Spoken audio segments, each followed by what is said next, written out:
this entire community will remain with the families of those who did lose a loved one. And as Governor, I ask all Texans to join with us in praying for healing and hope for the people devastated by this tragic tornado. At the same time, I want to thank the local hospital. They treated 160 people in a hospital that has how many beds? 25 beds. Non-stop heroic efforts by healthcare providers, healing people and letting them go as quickly as possible so they could address the health needs of others. Probably something that this local hospital has never encountered before in the history of that hospital.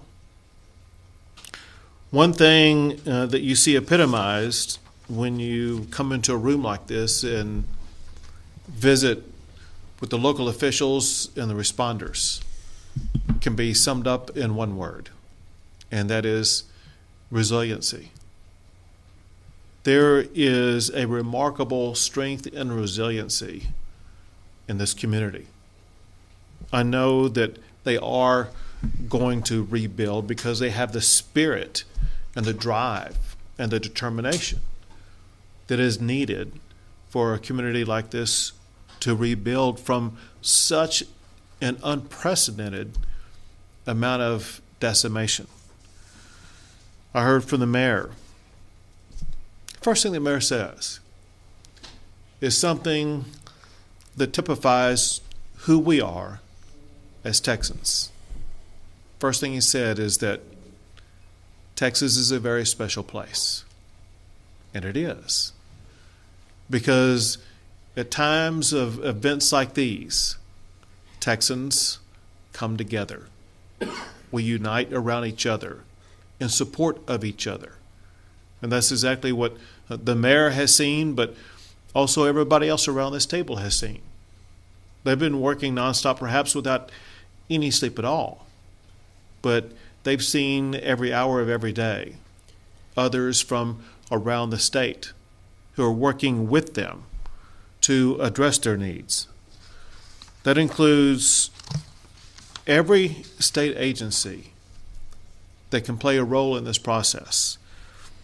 I want to thank members of the Texas Interstate Fire Mutual Aid System, Texas A&M Forest Service, Texas Department of Transportation, Texas Division of Emergency Management, Texas Department of State Health Services, Texas A&M Engineering Extension Service, the elite Texas Task Force 1 and Texas Task Force 2 that helped out on search and rescue missions, Texas Parks and Wildlife, 30-plus local fire departments from Texas and neighboring states that have come together, and other state agencies that dropped everything to respond to this horrific storm. As the mayor made clear, listen, that the city and the community have enormous needs at this time. Financial needs, assistance in rebuilding. He said that many people lost absolutely everything. These are people who are going to need help. And so many homes, too many homes, destroyed. Buildings demolished. The rebuilding process is probably something the city has never dealt with this level of magnitude ever before. And we have made clear that the state of Texas and Texas state agencies are here to help in any way we can, not just today, but days going forward. One person I'm joined with here today is your local state representative for Price, who is a tremendous conduit of support for this community, who will be working with me, with my office, and with state agencies to put together ways in which the state of Texas can help this community rebuild. I want to thank all the first responders who've been involved in this process, those, some of whom are represented in this room. Many are out working as we speak. Everybody who's been working 24 hours a day to respond to this event.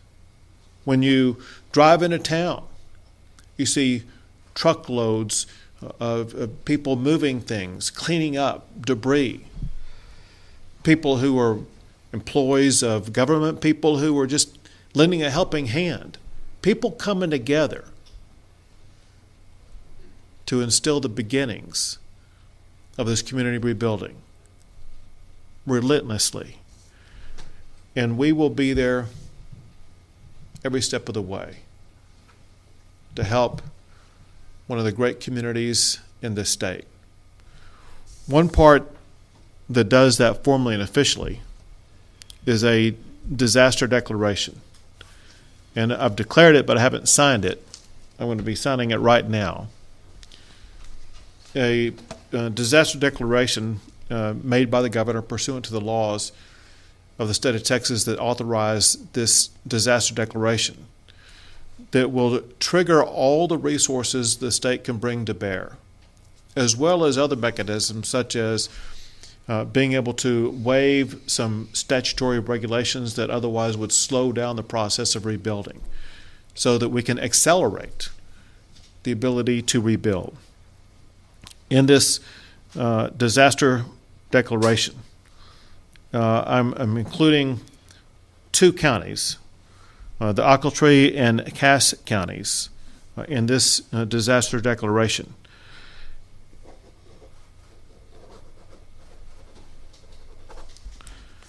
And in this declaration, it is summoning all the powers and assistance that the state can provide to these counties to accelerate the rebuilding process. In addition to that, this storm crossed the entire state from west to east. And I'm also announcing a disaster declaration for 5 more counties in northeast Texas: Franklin County, Wood County, Marion County, Harrison County, and Upshur County. Also are having a gubernatorial disaster declaration made for those counties to do the same thing for them, to help them in the rebuilding process. I want to express my gratitude to Chief Nim Kidd, the chief of the Texas Division of Emergency Management, and his elite team for being able to get here almost instantaneously and assist local officials, local agencies begin the rebuilding process. And I want to thank all of the local public officials collectively for everything they have done, even before this, to make sure that certain decisions were made that led to better outcomes, such as protecting the water system. You could have had a disaster on top of a disaster had they not protected the water system the way they did, but because of actions they had taken, made sure that there would still be water flowing for most of the community as we speak. Someone who has spearheaded this effort is your incredible mayor. And Mayor, I want to turn things over to you now. Okay. Thank you, Governor. It's a tough time for Perryton, but we are tough, and as the governor said, we are resilient. And we will overcome this, and we will be stronger and stronger than ever. But in saying that, we could not have done this without the great support of the great state of Texas, Xcel Energy, oh my gosh, but all of these state agencies have, like the governor said, they've been here 24/7, as well as all of our local people who have been working 24/7. We have a great community, a strong community, and we will come back from this and be better than ever. It's a fact. We're joined today by United States Senator Ted Cruz. Senator, thank you for taking time to be here. Thank you for your support and everything you do. Well, thank you, Governor. Let me commend all of the officials here on the ground. Let me commend police and fire and emergency management, everyone who's come together. Mayor, you're doing a tremendous job. This community is hurting. This community is hurting mightily. I spent the morning walking the damaged areas of Perryton with the mayor. Walking down Main Street, historic Main Street, buildings over 100 years old, just devastated. Walking the communities, one trailer park where just about every single trailer was absolutely destroyed. The damage here is massive. But at the same time, I got to say, there's a pattern that you see. Governor, you and I, and Chief Kidd, we've been at more disasters in Texas than we can count. Texas is a big place with 30 million people and a whole lot of challenging weather situations. And every time there's grief and suffering and loss of life and tremendous damage, at the same time, it is consistently inspiring to see how Texans respond to hardship. To see Texans coming together, walking down Main Street with the mayor, person after person just came up and hugged the mayor and cried. And each of them, they're leaning on each other. There was a woman, an eye doctor in town, whose store was destroyed on Main Street. You saw the frames of the glasses scattered everywhere. And she was wearing a t-shirt that really spoke to me. It said, "God is in charge of even the wind and the rain." And what a day to wear that shirt. And I got to say, what an incredible testimony as people are grieving. I visited with a woman whose house collapsed around her, and thank God she survived, had a few cuts, but came out all right. Her son, who's autistic, was in a car. Every other car was flattened on that street. And he was saved. She said it was like the hand of God came and saved that one car. Look, this community is going to hear those stories back and forth. There's going to continue to be a lot of tears shed. But at the same time, the way Perryton's going to make it through is each of you leaning on each other. Each of you holding each other up. And I got to say, it's also wonderful to see that it's not just Perryton. You're not in it alone.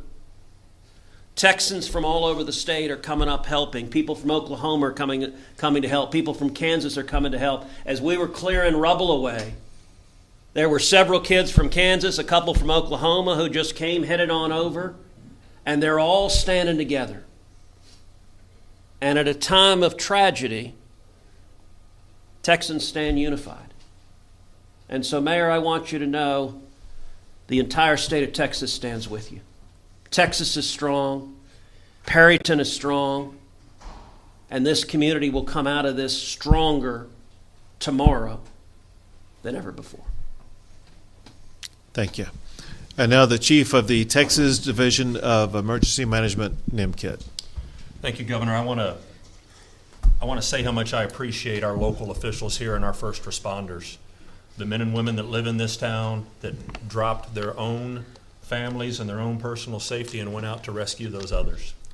They are an honor to our profession, and I'm grateful for you leadership and the men and women that work with and for you that are taking care of their community.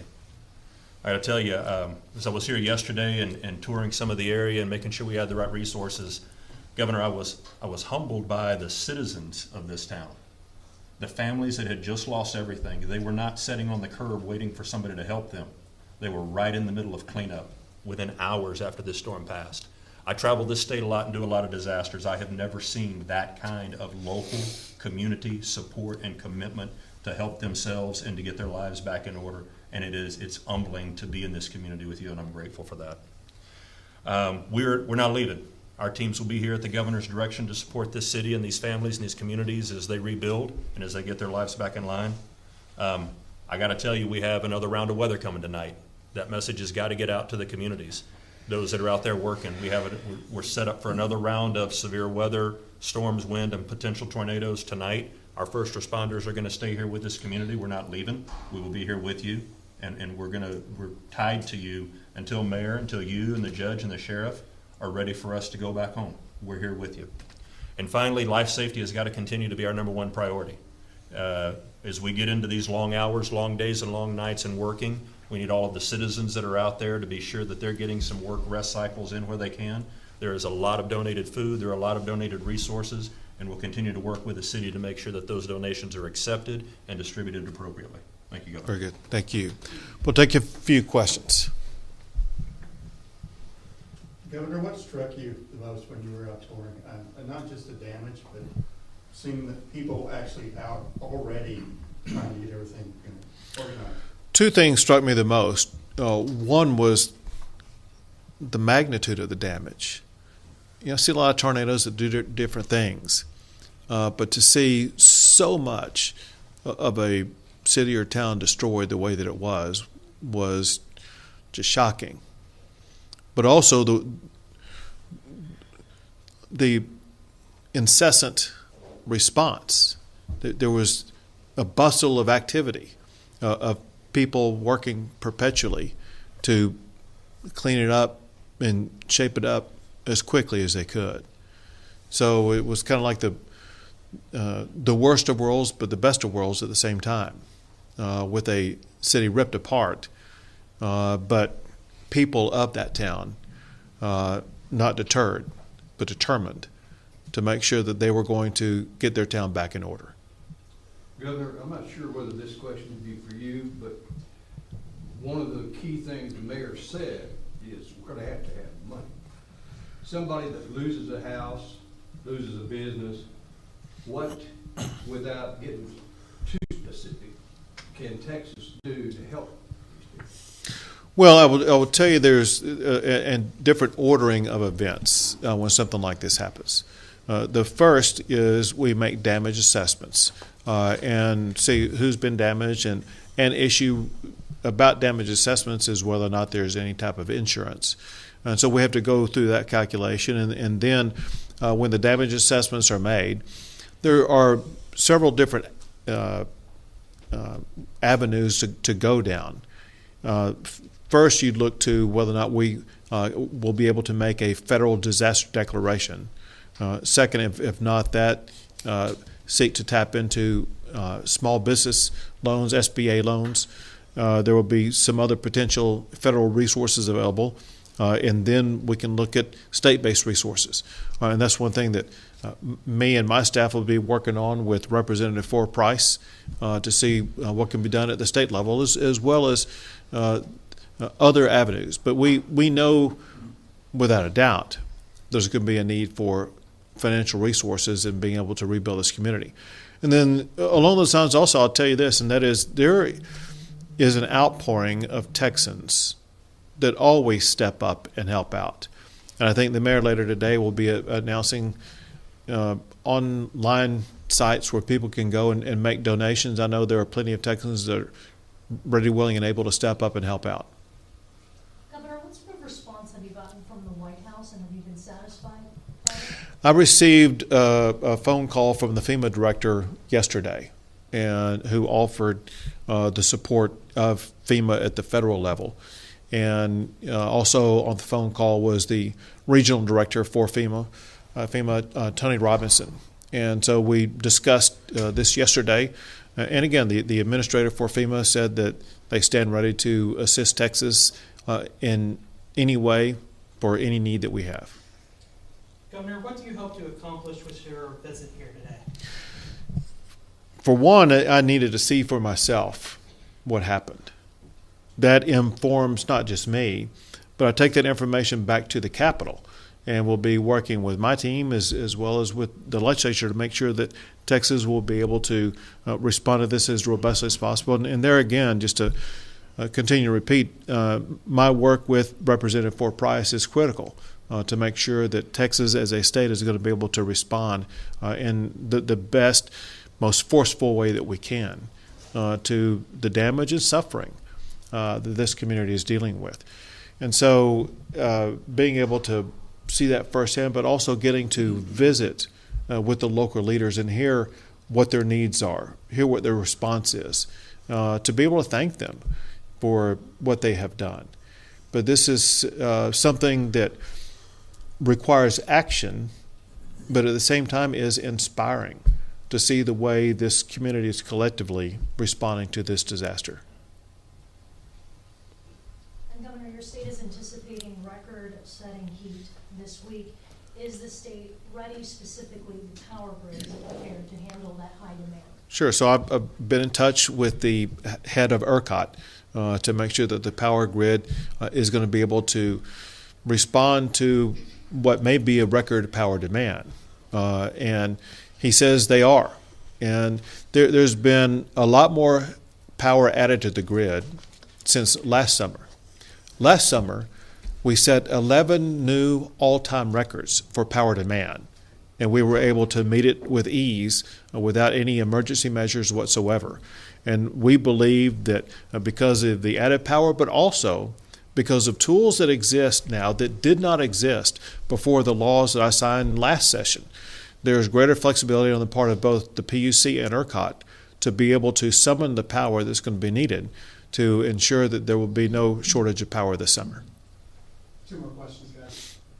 Governor, I have a question. A lot of the citizens were saying they weren't alerted that the tornado was taking place and they didn't even know a tornado was happening. And a similar thing happened in Amarillo about 2-3 weekends ago. So can you just talk about the procedures of the alerts and why some people are not getting notified about them? Sure, I'm going to answer part of that, and I'll have Chief Kidd answer part of it. But so obviously, one thing that we want to see happen is to make sure that appropriate alerts are issued. If I could go back to where I began today, as a kid growing up in Wichita Falls, and this is back in the 1950s and 60s, one thing that would occur would be these sirens in the communities that would go off whenever a tornado was coming our way, and it enabled us to get shelter immediately. And so we want to ensure in whatever community that the appropriate alert mechanism, whether it be digitally or through sirens or whatever the case may be, is going to be in place. Those are the kinds of things that we evaluate on an ongoing basis. There are different systems that are used in different communities, and we want to make sure that communities do have them available so that their residents will be able to take shelter. But go ahead, Chief. Thank you, Governor. And listen, this is really where we need your help in getting this message out. There is not a lack of notification systems. There's a lack of awareness usually by the citizens. We have so many competing interests right now trying to gather our attention. But for several days before this event, we've been having statewide conference calls with our local partners. The National Weather Service, the Severe Weather Center, the Southern Region Home, they have all put out messaging. It's all over social media, just like the messages that we're talking about right here for tonight's storms. We are going to continue to talk about that message. You're going to continue to share it. There will probably still be some people that say they didn't get the message. So we need to be working together to make sure that we touch every citizen in these impacted areas. That will happen through electronic communications. Some communities do have local outdoor warning siren systems that are out there, but really you are our biggest megaphone in helping get that message out. So please be sure you're pushing that message out to all the citizens in the impacted areas as well. One more question, guys. Senator Cruz, if I might. We are obviously a politically divided nation. You're right in the middle of that a lot. And I just like personally to say on behalf of our fellow deplorables, we appreciate it.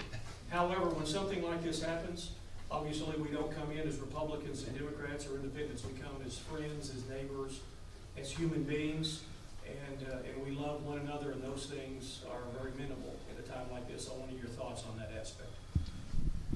Well, thank you very much. Look, you're exactly right. In a time of disaster, there are no Democrats or Republicans.